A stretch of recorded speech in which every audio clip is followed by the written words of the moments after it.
ਤੁਹਾਡਾ ਹੋਸਟ ਗਜ਼ਨਫਰ ਅब्बास ਹਾਜ਼ਰ।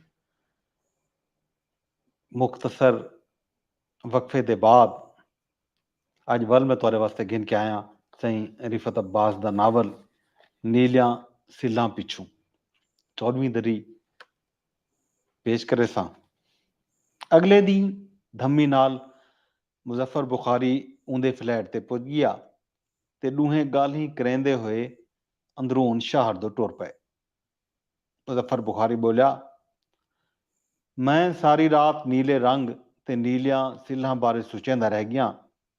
ਕਿਆ ਇਹ ਨੀਲਿਆਂ ਸਿੱਲਾਂ ਬੰਦ ਰਸਤਾ ਹਨ? ਕਿਆ ਇਹ ਨੀਲਾ ਸਿੱਲਾਂ ਮਾਰਿਆ ਹੋਇਆ ਫਾਟਕ ਹਨ?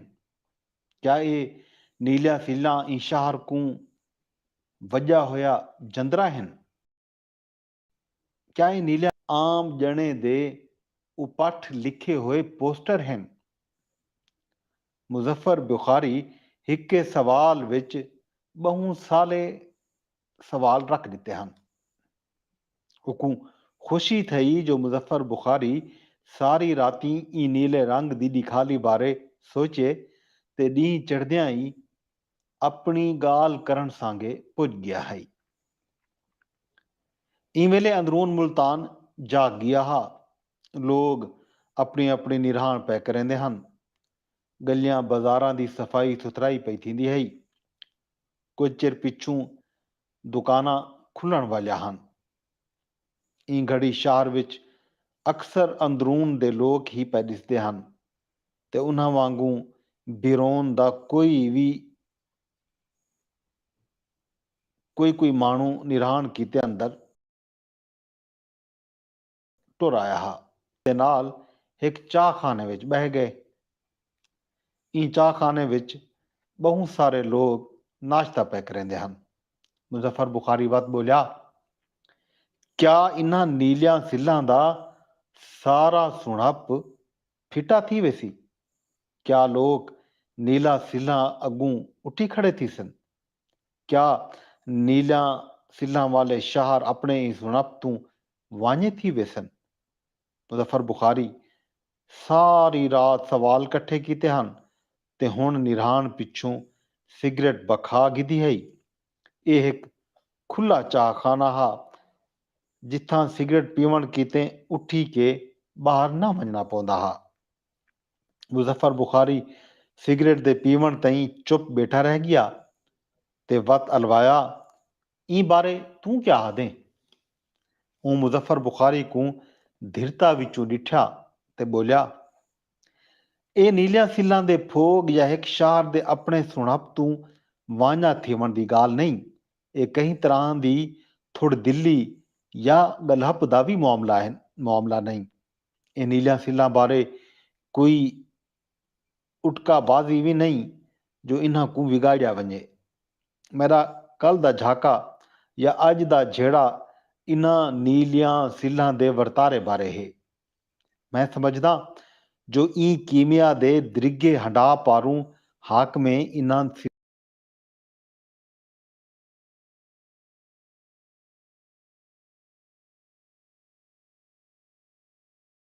ਦੇ ਨਾਲ ਸ਼ਾਹਰਿਆਂ ਦਾ ਸੁਣਾਪਨ। ਇਹ ਨੀਲਿਆਂ ਸਿੱਲਾਂ ਦੀ ਆਪਣੀ ਕਈ ਬੁਣਤ ਵਿੱਚੋਂ ਕਾਸ਼ੀਗਰੀ ਦੇ ਬਾਗ ਦਾ ਫੁੱਲ ਹਨ, ਪਰ ਆਪਣੀ ਦਿਖਾਲੀ ਵਿੱਚੋਂ ਹਥੜੀਕਿਆਂ ਕਰ ਗਿਜਾ ਗਏ। ਇਹਨਾਂ ਨੀਲਿਆਂ ਸਿੱਲਾਂ ਦੇ ਰੌਗਨ ਕੂ ਦਰੋਹੀਆਂ ਆਪਣੀ ਹੋਂਦ ਤੇ ਲੋਕਾਂ ਦੀ ਨਾ ਹੋਂਦ ਕੀਤੇ ਚੁਣੇ। ਕਹਾਣੀ ਦੀ ਰਾਤ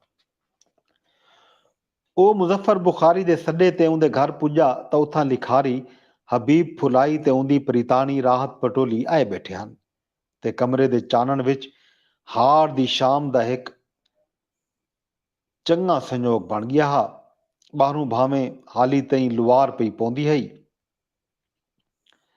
ਪਰ ਅੰਦਰ ਮੋਟਿਆਂ ਕੰਧਾਂ ਤੇ ਉੱਚੀ ਛੱਤ ਵਾਲੀ ਬੈਠਕ ਦੀ ਅੰਦਰੂਨੀ ਤਾਕੜੀ ਵਿੱਚੋਂ ਚਲਦੇ ਹੋਏ ਖਸ ਦੇ ਕੂਲਰ ਦੀ ਹਵਾ ਸ਼ਈ ਦੀ ਵੁਣਤ ਕੂ ਸਜਾ ਤੇ ਨਿਰੋਇਆ ਪਈ ਕਰੇਂਦੀ ਹੈ। ਉਹ ਤਰੀਏ ਉਕੂ ਦੇਖ ਕੇ ਇੱਕ ਵੱਡੀ ਅਪਰਾਇਤ ਵਿੱਚੋਂ ਮੁਰਕੇ ਜਿਹਦੇ ਵਿੱਚ ਉਹਦੀ ਆਪਣੀ ਮੁਸਕ ਵੀ ਰਲ ਕੇ ਕਮਰੇ ਦੇ ਸੋਭ ਦਾ ਭਾਂਗਾ ਬਣ ਗਈ ਹੈ। ਇਹ ਬੈਠਕ ਦਾ ਬੂਹਾ ਇੱਕ ਸੌੜੀ ਗਲੀ ਵਿੱਚੋਂ ਹਾ ਤੇ ਅੰਦਰ 2 ਵੱਡੀ ਘੜਤ ਦੇ ਸੋਫੇ, 2 ਮੇਜ਼ਾਂ ਤੇ ਇੱਕ ਪੁਰਾਣਾ ਦੀਵਾਨ ਵਿਛਿਆ। ਸੋਫਿਆਂ ਤੇ ਦੀਵਾਨ ਦੇ ਵਿਚਕਾਰ ਇੱਕ ਰੱਤੇ ਕਾਲੀਨ ਦਾ ਟੋਟਾ ई ਕਮਰੇ ਦੀ ਵਸੂ ਕੂੰ ਇੱਕ ਵੱਡੀ ਖੁੱਲ ਪਿਆ ਦੇਂਦਾ हा। ਇਥਾਂ ਆ ਕੇ ਇਵੇਂ ਲੱਗਦਾ हा ਜਿਵੇਂ ਮਾਹਣੂ ਆਪਣੀ ਹੋਂਦ ਦੀ ਕਈ ਥਾਰ ਤਈ ਪੁੱਜ ਗਿਆ ਹੋਵੇ। ई कमरे दी पचाती वट एक बूहा घर दे अंदर पिया खुलदा हा, जै पिछू मुजफ्फर बुखारी दी घर वाली राबेल बीबी, 7 वरें दी बालड़ी अमर बुखारी ते 5 वरें दे बाल अंबे शाह सैती एक जहान पिया वसदा हा। ਉਹ ਇੱਕ ਦੂਜੇ ਦੇ ਆਦਰ ਤੇ ਪ੍ਰੀਤ ਵਿੱਚੋਂ ਲੰਘੇ। ਈ ਵੇਲੇ ਵਿੱਚੋਂ ਰਾਹਤ ਪਟੋਲੀ ਅਲਵਾਈ, ਹਬੀਬ ਫੁਲਾਹੀ ਤੇ ਦਮੋਦਰ ਦਾਸ ਤੇ ਵਾਰਿਸ ਸ਼ਾਹ ਦੀ ਹੀਰ ਪੜ੍ਹੀਏ। ਹਬੀਬ ਫੁਲਾਹੀ ਤੇ ਮੈਂ ਦਮੋਦਰ ਦਾਸ ਤੇ ਵਾਰਿਸ ਸ਼ਾਹ ਦੀ ਹੀਰ ਪੜ੍ਹੀਏ।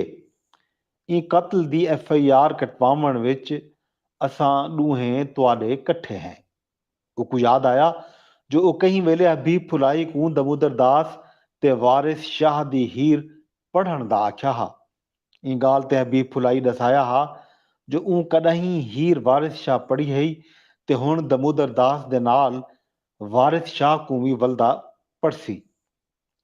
ਅੱਜ ਇਹ ਗੱਲ ਤੇ ਉਹ ਕੋ ਖੁਸ਼ੀ ਥਈ ਜੋ ਹਬੀਬ ਫੁਲਾਹੀ ਦੇ ਨਾਲ ਰਾਹਤ ਪਟੋਲੀ ਵੀ ਹੀਰ ਦੇ ਕਿਸੇ ਕੋ ਪੜ੍ਹੇ। ਉਕੂ ਤਰਸੱਲਾ ਥਈ ਜੋ ਨਾਰੰਗੀ ਸਹਿਤੀ ਕੁਝ ਬੈ ਸੰਗਤੀ ਵੀ ਹੀਰ ਦੇ ਕਤਲ ਦੀ ਰਿਪੋਰਟ ਸਾਂਗੇ ਉਹਦੇ ਇਕੱਠੇ ਰਲ ਆਏ ਹਨ। ਇਹ ਮੁੱਦ ਵਿੱਚ ਮੁਜ਼ੱਫਰ ਬੁਖਾਰੀ ਅੰਦਰੋਂ ਅਨਵਰ ਰਟੋਲ ਅੰਬੇ ਦੀ ਇੱਕ ਵੱਡੀ ਰਕਾਬੀ ਘਿਨਾਇਆ। ਹਾੜ ਦੇ ਮਹੀਨੇ ਵਿੱਚ ਇਹ ਅੰਬ ਦਾ ਸਾਦਾ ਜ਼ਾਇਕਾ ਮੁਲਤਾਨ ਦੇ ਲੋਗੇ ਕੋ ਉਹਨਾਂ ਦੇ ਬੁਲਾਰੇ ਵਿੱਚ ਇੱਕ ਨਵੀਂ ਢਾਰਸ ਦੇਂਦਾ हा। ਉਹ ਮੁਜ਼ੱਫਰ ਬੁਖਾਰੀ ਕੋ ਆਪਣੇ ਨਾਲ ਸੋਫੇ ਉੱਤੇ ਜਾ ਦਿੱਤੀ ਤੇ ਹਬੀਬ ਫੁਲਾਹੀ ਤੋਂ ਉਂਝਾਂ ਕਹਾਣੀਆਂ ਦਾ ਪੁੱਛਾ। ਹਬੀਬ ਫੁਲਾਹੀ ਆਖਿਆ, ਮੈਂ ਇੱਕ ਨਵੀਂ ਕਹਾਣੀ ਲਿਖੀ ਏ, ਬਹੁਤ ਜਲਦੀ ਸੁਣ ਵੇਸਾਂ।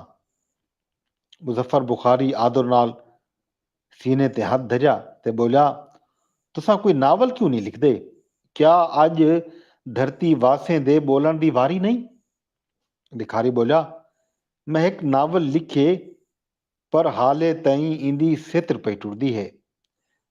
ਲਿਖਾਰੀ ਕੁਝ ਚਿਰ ਜੰਬਿਆ ਤੇ ਵਤ ਪਰਤ ਦੂ ਬੋਲਿਆ, ਬਿਲਕੁਲ ਅੱਜ ਧਰਤੀ ਵਾਸੇ ਦੇ ਬੋਲਣ ਦੀ ਵਾਰੀ ਹੈ। ਅੱਜ ਧਰਤੀ ਵਾਸੇ ਜਿਨ੍ਹਾਂ ਕੋ ਇੱਕ ਦਰਿੱਘੀ ਵਾਰ ਵਿੱਚੋਂ ਰਾਖਸ, ਦਾਸੂ, ਅਛੂਤ, ਸ਼ੂਦਰ ਤੇ ਮਲੀਚ ਦਾ ਮੰਦਾ ਕੱਢਿਆ ਗਏ ਦੇ ਬੋਲਣ ਦੀ ਵਾਰੀ ਹੈ। ਅੱਜ ਘੋੜਸਵਾਰੇ ਦੀ ਨਹੀਂ, ਘੋੜੇ ਦੇ ਸੁੰਬੇ ਹੇਠ ਲਤਾੜੇ ਹੋਏ ਲੋਕਾਂ ਦੀ ਕਹਾਣੀ ਦਾ ਜ਼ਮਾਨਾ ਹੈ। ਮੁਜ਼ੱਫਰ ਬੁਖਾਰੀ ਵਤ ਬੋਲਿਆ, ਕਿਆ ਇਕੂ ਲੋਗੇ ਦੀ ਵਲਤ ਅਖੀ ਜੇ? ਲਿਖਾਰੀ ਬੋਲਿਆ, ਬਿਲਕੁਲ ਇਵੇਂ ਹੈ। ਇਹ ਅਛੂਤੇ ਤੇ ਸ਼ੂਦਰੇ ਦੀ ਵਲਤ ਦੇ ਡੀ ਹਨ। ਅੱਜ ਦਾਸੂ ਦੇਵਤਾਵੇਂ ਦੇ ਅਸਮਾਨ ਤੋਂ ਆਪਣਾ ਸੋਮ ਰਸ ਤੇ ਇੰਦਰ ਦੇ ਫਾਟਕ ਤੋਂ ਆਪਣੀਆਂ ਗਈ ਵਲਾਈ ਆਂਦੇ ਹਨ। ਅੱਜ ਰਾਖਸੇ ਰਾਮਾਇਣ ਤੇ ਮਹਾਭਾਰਤ ਦਾ ਵੇਲਾ ਡੱਗ ਗਿਤਾ ਹੈ। ਜਿਵੇਂ ਮੁਲਤਾਨ ਦੇ ਲੋਕੇ ਅਰਬੇ ਕੋ ਸ਼ਾਹਰ ਬਾਰੂ ਝਲ ਖੜਾਇਆ हा। ਜਿਵੇਂ ਮੁਲਤਾਨ ਦੇ ਲੋਕੇ ਅਰਬੇ ਕੋ ਸ਼ਾਹਰ ਦੇ ਬਾਰੂ ਝਲ ਖੜਾਇਆ ਹੋਵੇ। ਭਾਈ ਫੁਲਾਈ ਮੁਸਕਿਆ ਤੇ ਵਤ ਬੋਲਿਆ, ਲੋਕਾਂ ਦੀ ਵਲਤ ਦਾ ਸਭ ਤੋਂ ਵੱਡਾ ਵਸੀਲਾ ਕਹਾਣੀ ਹੈ। ਇਹਨਾਂ ਗਾਲੀ ਵਿੱਚ ਮੁਜ਼ੱਫਰ ਬੁਖਾਰੀ ਦੀ ਬੈਠਕ ਦਾ ਬਾਹਰਲਾ ਬੂਹਾ ਖੜਕਿਆ। ਉਹ ਉੱਠੀ ਕੇ ਬੂਹਾ ਖੋਲਿਆ ਤੇ ਕਈ ਜਣੇ ਨਾਲ ਗਲੀ ਵਿੱਚ ਗੱਲ ਹੀ ਕਰਦਾ ਹੋਇਆ ਟੁਰ ਗਿਆ। ਇਹ ਮੁੱਦ ਵਿੱਚ ਰਾਹਤ ਪਟੋਲੀ ਤੇ ਹਬੀਬ ਫੁਲਾਹੀ ਉਹਦੇ ਕਨੂੰ ਨਾਰੰਗੀ ਦੀ ਖੈਰ ਸਲਾਹ ਪੁੱਛੀ ਤੇ ਆਖਿਆ ਜੋ ਈ ਵੇਲੇ ਉਹਦਾ ਇੱਥਾ ਹੋਵਣ ਸੌਂਦਾ हा। ਮੁਜ਼ੱਫਰ ਬੁਖਾਰੀ ਕਮਰੇ ਵਿੱਚ ਵੱਲਿਆ ਤਾਂ ਰਾਹਤ ਪਟੋਲੀ ਹਬੀਬ ਫੁਲਾਹੀ ਤੋਂ ਪੁੱਛਾ, ਸਾਡੀ ਆਪਣੀ ਕਹਾਣੀ ਕਿਆ ਹੈ? ਹਬੀਬ ਫੁਲਾਹੀ ਅਲਾਣਾ, ਸਾਡੀ ਕਹਾਣੀ ਦੀ ਸਭ ਤੋਂ ਵੱਡੀ ਸੁਝਾਣ ਇਹ ਹੈ ਜੋ ਇਹਦੇ ਵਿੱਚੋਂ ਕੋਈ ਸੂਰਮਾ ਜਨਮ ਨਹੀਂ ਗਿੰਦਾ। ਜਿਵੇਂ ਰਾਮਾਇਣ ਵਿੱਚੋਂ ਰਾਮ ਤੇ ਮਹਾਭਾਰਤ ਵਿੱਚੋਂ ਕ੍ਰਿਸ਼ਨ ਜਨਮ ਗਿੰਦੇ, ਜਿਵੇਂ ਬਹੁਤ ਸਾਰੇ ਪੁਰਾਣੇ ਕਿੱਸਿਆਂ ਵਿੱਚੋਂ ਆਸ਼ਿਕ ਔੜਕ ਖੁਦਾ ਬਣ ਗਏ ਹਨ। ਕਮਰੇ ਵਿੱਚ ਚਲਦੇ ਹੋਏ ਕੂਲਰ ਦਾ ਪੱਖਾ ਡੂ ਝਟ ਕੀਤੇ ਤਿੱਖਾ ਥਿਆ ਤੇ ਸਭ ਦੇ ਮੂੰਹ ਉੱਤੇ ਪਾਣੀ ਦੀ ਫੁਹਾਰ ਪਈ। ਹਬੀਬ ਫੁਲਾਈ ਹਲਵਾਇਆ। ਸਾਡੀ ਕਹਾਣੀ ਸ਼ੁਦਾ ਰਹੇ, ਜਿਹੜਾ ਮਾਣੂ ਦੇ ਨਾਲ ਨਾਲ ਨਦੀ ਤੇ ਪਹਾੜ ਦੀ ਵੀ ਰੱਖ ਚਾਹੁੰਦੇ, ਜਿਹੜਾ ਆਪਣੇ ਕੀੜੇ ਪਤੰਗੇ ਤੇ ਪੱਖੀ ਪਹਾਰੂ ਦੀ ਵੀ ਖੈਰ ਮੰਗਦੇ। ਸਾਡੀ ਕਹਾਣੀ ਕੋ ਰਾਖਸ ਦੇ ਮੰਦੇ ਵਿੱਚੋਂ ਦੇਸ ਨਿਕਾਲੀ ਦਿੱਤੀ ਗਈ ਹੈ, ਪਰ ਇਹ ਬਲਦਾ ਮੰਦਾ ਨਹੀਂ ਕਢੇਂਦੀ ਤੇ ਉਹਨਾਂ ਕੋ ਬਸ ਇਸ਼ੋ ਦਸੇਂਦੀ ਹੈ ਜੋ ਰਾਖਸ ਵੱਲ ਆਏ ਹਨ। ਉਹ ਗੱਲ ਹੀ ਕਰੇਂਦੇ ਤੇ ਸੁਣਦੇ ਪਏ ਹਨ, ਪਰ ਕਈ ਵੇਲੇ ਉਹਨਾਂ ਦੀ ਚੁੱਪ ਅਲਾ ਬੋਲ ਦਾ ਇੱਕ ਨਵਾਂ ਮੁਹਾਂਦਰਾ ਬਣੇਦੀ ਹੈ। ਉਹ ਹਬੀਬ ਫੁਲਾਈ ਤੋਂ ਪੁੱਛਾ, ਅੱਜ ਕਹਾਣੀ ਕੋ ਕਿਹੜੇ ਧਿਆਨ ਨੂੰ ਪੜ੍ਹਨ ਦੀ ਲੋੜ ਹੈ? ਲਿਖਾਰੀ ਬੋਲਿਆ, ਅੱਜ ਜਗ ਜਹਾਨ ਦੀ ਕਹਾਣੀ ਕੋ ਹਰੇ ਹੋਏ ਲੋਕਾਂ ਦੀ ਜਾਣਵੰਦੀ ਵਿੱਚੋਂ ਪੜ੍ਹਨ ਦੀ ਲੋੜ ਹੈ।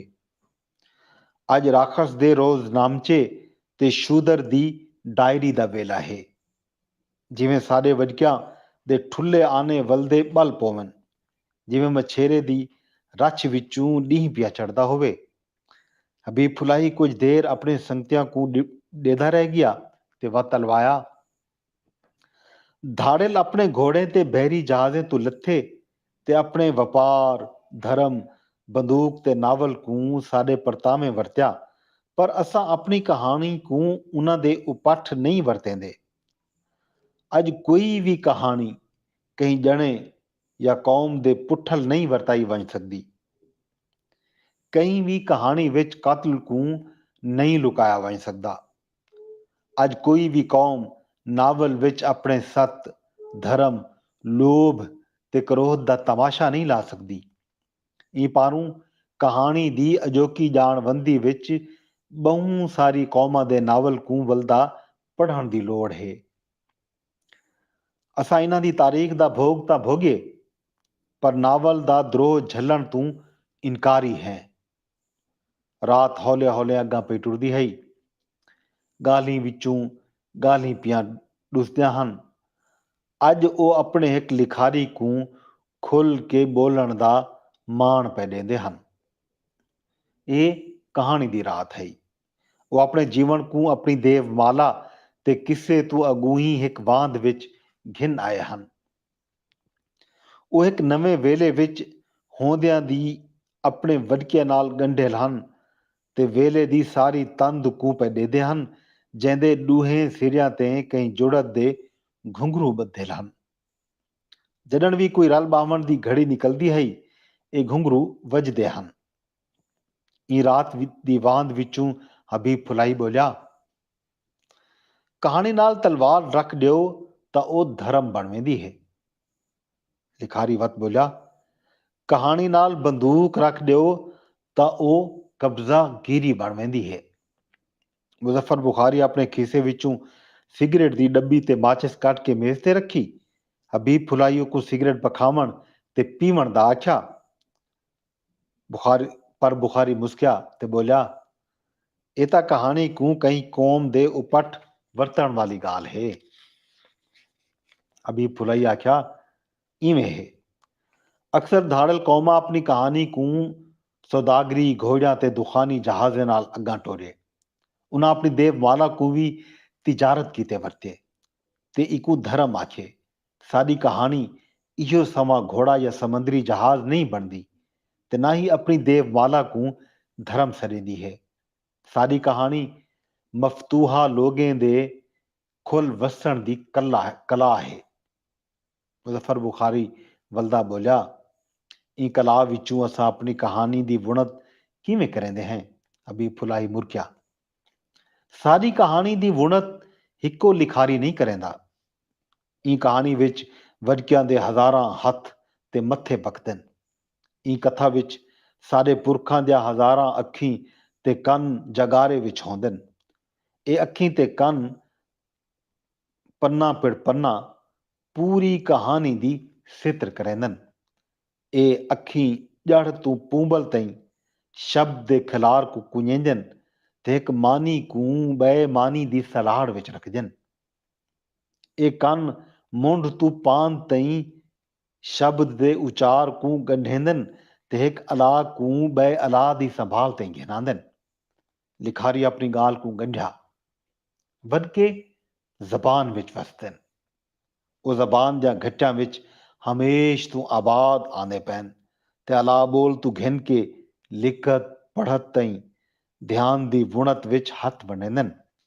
जे कहीं लिखत विच उन्हां दे गांढे दी ताकड़ी खुली जे तां ओ अखर तू अखरैत शब्द तू शब्द लड़ी ते मोहरी सतर तू छेकड़ी तई अपने बुलारे दा कसब वरतेंदन। ओ लिखत को कदहीं बहु नीवें ते कदहीं बहु उच्चे अला विच पढ़दन। ओ लिखारी को वल वल सुनदे ते उंदी कथा को वल वल सुणवेंदे हन। ओ लिखारी दे शब्द को अंगली नाल वजेंदन ते जे कोई खोट देखन तां बोल पौंदन। ओ शब्द पखड़ी को दूजी शब्द पखड़ी नाल रलेंदन ते जे कोई खुंज देखन तां निशान ला देंदन। हबीब फुलाई एक कहानीकार वांगू अपने वडकियां दे गांढे विचों पिया अलवेंदा हा। साडे वडके कहानी दी मेज ते वल वल बत्तियां बलेंदे ते लिखारी दी निंद्र विच गाल को वल वल ठहेंदन। ओ लिखारी दी वाहत को रुकण नहीं देंदे। असां अपनी लिखत दी मेज तो उठी के बूहे ते वंज सकदे हैं। डोधी तू दुध घिन सकते हैं। मेहमान नाल बहु सारिया गाली ते उंदा आदर भा कर सकते हैं। असां दोस्त को मिलण किते कहीं बाग या रेस्तोरां तई पुज सकते हैं। इन सारी मुद विच कहानी दी चित्रकारी टुरदी रह वेंदी है। ਉਹ ਸਾਰੇ ਇੱਕ ਲਿਖਾਰੀ को पै सुनते ਹਨ। ਸਾਡੇ ਵਰਕੇ ਸ਼ਬਦੇ को ਸ਼ਈ ਬਣਾਉਣ ਦੀ ਕਲਾ ਜਾਣਦੇ ਹਨ। ਜਿਵੇਂ ਇੱਕ ਨਦੀ ਜਾਂ ਪਹਾੜ को ਉਹਦੀ ਪੂਰੀ ਹਯਾਤੀ ਨਾਲ ਲਿਖਤ ਵਿੱਚ ਰੱਖ ਦਿੱਤਾ ਵञे। ਜਿਵੇਂ ਕਹਾਣੀ ਦੀ ਲੋੜ ਮੁਜਬ ਪਿੱਛੂ ਰੰਗਲੇ ਪਰਦੇ, ਝੰਡਿਆਂ, ਬੱਦਲ, ਬੂਹੇ, ਤਾਕੜਿਆਂ, ਗਲੀਆਂ ਜਾਂ ਬਾਜ਼ਾਰ ਬਣਾ ਦਿੱਤੇ ਵञनि। यह ਉਹ ਜਾ ਹੈ ਜਿੱਥਾਂ ਇੱਕ ਲਿਖਾਰੀ ਆਪਣੀ ਜ਼ਬਾਨ ਦੀ ਪੂਰੀ ਵਾਂਦ ਤੇ ਤਨ ਵਿੱਚ ਵੱਲ ਵਹਿੰਦੇ। ਲਿਖਾਰੀ ਆਪਣੀ ਗਾਲ ਦੀ ਵਹੀਦ ਵਿੱਚ ਹਾਂ। असां हरे हुए लोकें किते कहानी एक जिम्मेदारी बन गई है। असां अपने कतलाम ते पीढ़ी पिड़ पीढ़ी विछेड़े विचों दुनिया को वलदा आबाद देखण चाहते हैं। ई पारू साकू अपनी कहानी दे घेर सांगे वरकिया नाल वल वल जुड़िया रावना पौंदे। इहो कारण है जो असां अपनी कहानी दी चित्रकारी विचों अपना नावल भी वरकिया दे जिम्मे लेंदे हैं। मैं समझदा जो साडे वरकिया साडे नावल को एक चमकण ते उड़न वाली शय बना सकदन। राहत पटोली बोली, वाह एक चमकण ते उड़न वाली शय। हबीब फुलाई राहत पटोली को आदर दिता। बिल्कुल एक चमकण ते उड़न वाली जीवत। तुसां इंदे विच ॾींहें मधमक्खी ते भीम ते राती झिंगर दी झीम सुन सकते हो। तुसां कहानी दे पिन्यां विचों बूथियां निथरदियां देख सकते हो। तुसां एक बेड़ी को दरिया दे उरवार देदे हो। अगली फेरी कहानी पढ़दे हो तां ओ पार खड़ी होंदी है। जिवें एक सैयड़ कहानी दे 7वें ते 2 फेरी पढ़ो तां 10वें पन्ने विच कन खड़कावे। हबीब फुलाई तू पुछा तुसां वल वल वडकियां ते कहानी दी चित्रकारी दी गाल कीती है। ये वडके कौन हैं? लिखारी बोलिया, साडे वडके रत्ते ते ठुल्ले आने वाले ओ जने हैं जिन्हां धरती नामे धाड़ल को